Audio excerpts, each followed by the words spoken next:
Okay guys, for today's video, merong bagong feature si GCash na makakatulong to lalo na sa mga freelancer na nagtatrabaho as a virtual assistant. Or hindi lang mga virtual assistant, yung mga kababayan natin na nagtatrabaho at sumisweldo ng USD. So, ano ba to? So, ito yung feature ni GCash na inopen nila na recently na naging available sa app, which is the GCash US account. So, kung gusto nyo malaman kung para saan ba to, para kanino ba to, at kung ano yung benefits neto, samahan nyo ako, pag-usapan natin yan.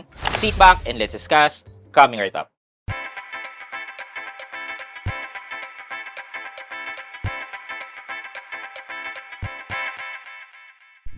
Hi guys, this is Pat and you're in Pat Quintos Review TV.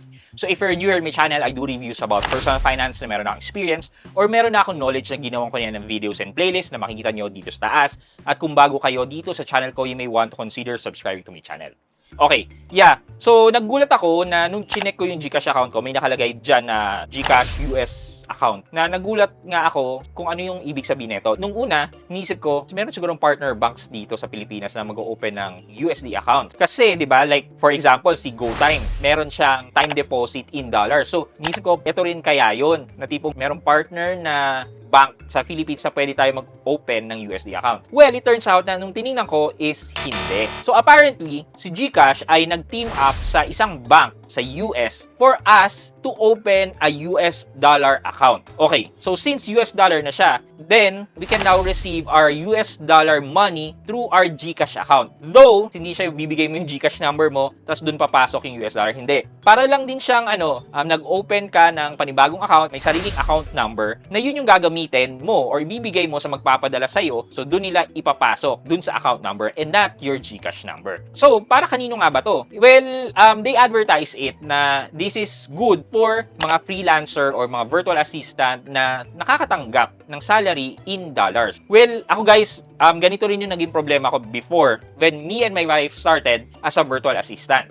Ang nangyari is that nagcha-charge kami through PayPal. Thus, nakukuha namin yung bayad sa amin sa PayPal in US dollars. Then from PayPal, napaka-convenient naman dahil pwede siyang i-transfer kagad sa GCash. Pwede natin i-link yung PayPal natin sa GCash. Thus, makukuha din naman natin yung pera natin. However, this is in Philippine peso na. Ngayon, anong problema sa ganitong sistema? Unang-una sa lahat, yung exchange rate ni PayPal is sobrang baba. Parang, if I'm not mistaken, 1 peso difference. Kung kunyari, ang exchange rate natin ngayon ay 58.7 pesos, sa kanila, 57.7 pesos. Nung natatanggap namin yung sahod namin is that lugi kami ng 1,000 pesos, ng 2,000 pesos. Kaya, naghanap kami ng other workaround wherein, instead of GCash ginawa namin, pinandaan naman namin sa Visa Union Bank wherein mas mataas naman yung exchange rate. Ngayon, pwede na rin yata sa GoTime. Medyo mas mataas-taas ang exchange rate. Now, ito, instead of you na makuha yung pera mo in Philippine peso, pwedeng matanggap mo siya ng US dollar and magpapalit ka lang kung kailan mo kailangan. Ngayon guys, ang sistema ng sa akin, kung paano namin kinukuha yung sahod namin as a virtual assistant and at the same time yung sahod dito sa YouTube, is that nag-open kami ng US dollar account sa mga traditional banks. And from there, doon pinapadala yung sahod namin via wire transfer. Now, yung galing naman sa PayPal is kami na yung nagtatransfer papunta sa bank account namin as wire transfer din. In this case, mas mura siya and hindi kami limited dun sa exchange rate ni PayPal. Now, how does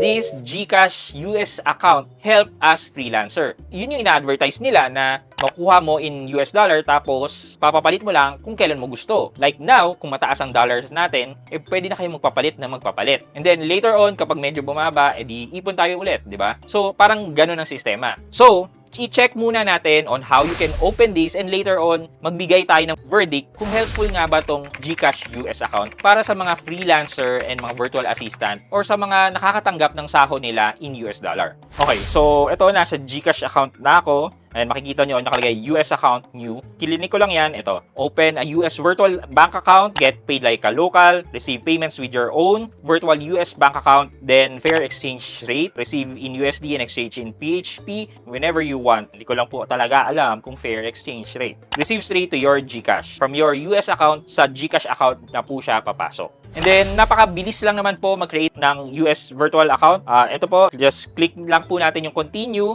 Tapos, ipapa-verify na po yung information natin na pre-populated na naman. So, check lang po natin kung may mali. Kung wala, di tuloy-tuloy lang po tayo. Yan. Scroll lang po natin sa baba and check lang po natin yung mga agreement dito. So, pagka nag-agree po kayo, click proceed. Ayan. So, before you start to open your US account, you'll take a quick photo of your ID and selfie. So, basically, kailangan pa rin po natin dito ng ID natin. And then, kailangan po natin mag-selfie for the KYC. So, ito po, click po natin yung I certify that I'm not a US citizen and then hit continue. Tapos, medyo mahaba po yan. Reviewin nyo na lang po. And then, kung nag-agree po kayo, click agree. And then, another review po. If final na po yan, then click looks good. Then, next is tatanungin na po tayo ng source of fund natin, yung employment details natin. So, magkano daw po yung expected na monthly deposit na matatanggap natin. And then, kung ano yung employment status natin. Then, picture na po tayo ng ID. After which, kailangan na po natin mag-take ng selfie. And then, yan. Photos are processed, image quality check, inspecting document, checking if biometrics match with document photos. And then, yan. Thank you that your verification data has been successfully submitted. Tapos, hintay lang po, wala pa pong 1 minute, lalabas na po yung result. Check creating your US account, validating submitted documents, verifying identity, and finalizing US account details. Ayan, sabi po niya, your US account is ready. You can now receive in USD in 2 ways. Pwede daw through ACH transfer, free, usually arrives in 1 to 3 business days, or pwede rin naman daw mag-wire transfer na merong $15 na fee. $15, medyo malaki din po yun. Same day processing, wire fee, automatically deducted. Siguro po, if I compare it with my setup right now, kay BDO, hindi po ganito kalaki yung $15 na flat rate. Nagbabago po actually sa BDO, pero ito po yung rates. Tapos, ayan, na-open na po siya. Click po natin ulit yung US account. Wala naman pong makikita dito. Dahil wala pong laman, hindi tayo makapag-withdraw. Check lang po natin yung details, account details, yan. May routing number, then merong account number, and then yung institution or yung bank, SSB Bank. Tapos, merong address na hindi ko po alam kung ito po yung virtual address natin. So, ito po yung sample. Kapag yung may transaction na po tayo, yan po, pag mag-withdraw, instant conversion from USD, PHP when you withdraw. Tapos, ganyan po yung itsura ng receive money and withdrawal. Ngayon, gusto ko pong makita kung magkano po ang $1.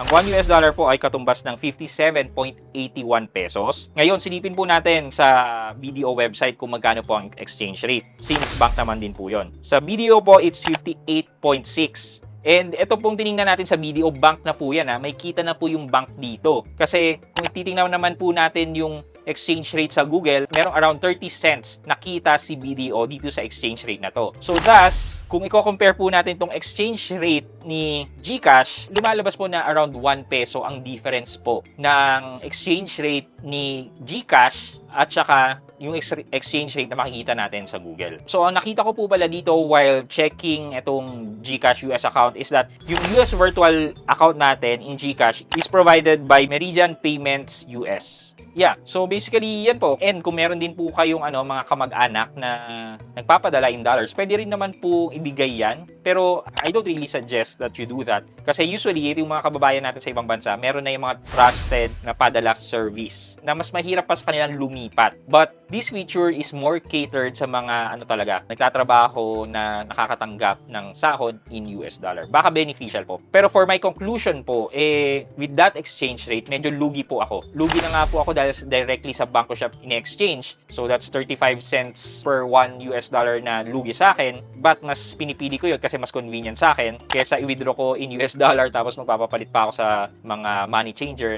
Dito na lang po, diretso po sa ATM ko at saka virtual pera na po siya. Kung ako po magre-recommend sa inyo, much better po na mag-open na lang po kayo ng bank account sa mga traditional banks natin and then yun na lang po yung ibigay nyo para i-wire transfer sa inyo. Kasi ang laki din po ng charge pala. 15 USD ang charge nila sa wire transfer na ibabawas din po sa inyo. Well, ganun din naman po sa, like for example, sa BDO. Yeah, so basically, yan po ang bagong feature ni GCash which is the GCash US account. For our question of the day, so given yung exchange rate na medyo mas mababa po dito kay GCash, sa tingin nyo, is it still worth it na gamitin itong US account ni GCash at a lower exchange rate? O just go ahead with traditional banks na medyo mahirap mag-apply pero kapag nakapagbukas naman kayo is mas maganda ang exchange rate nila ng palitan ng US dollar na sinasahod nyo. Ano po sa tingin nyo? Let me know sa comment section sa baba at may chance po kayong manalo ng 1,000 pesos sa ating weekly GCash giveaway.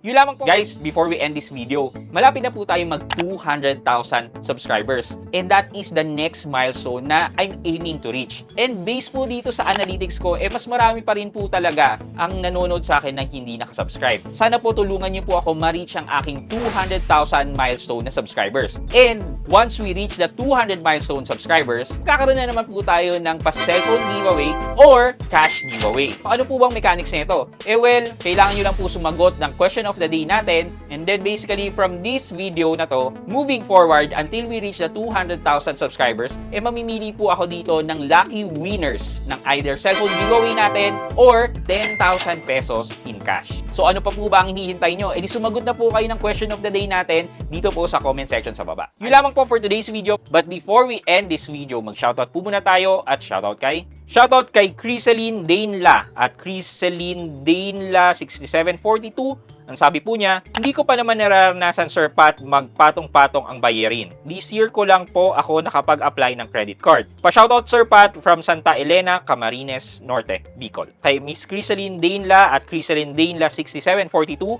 shoutout po sa inyo and thank you so much po for watching and supporting my videos. And tuloy-tuloy nyo lang po yan. Huwag nyo pong hayaan magpatong-patong ang mga inuutang natin. Proper debt management po sana ang matutunan nyo. And again, shoutout po sa mga kababayan natin dyan sa Camarines Norte, Bicol. I hope you can like this video, leave a thumbs up, and if not, wala nang problema dyan, but continue to support me by subscribing to my channel by clicking the subscribe button and also the bell button sa tabing subscribe para makareceive kayo ng latest notification sa lahat ng upload ko. Again guys, this is Pat Quinto and you're in Pat Quinto's Review TV. Bye-bye!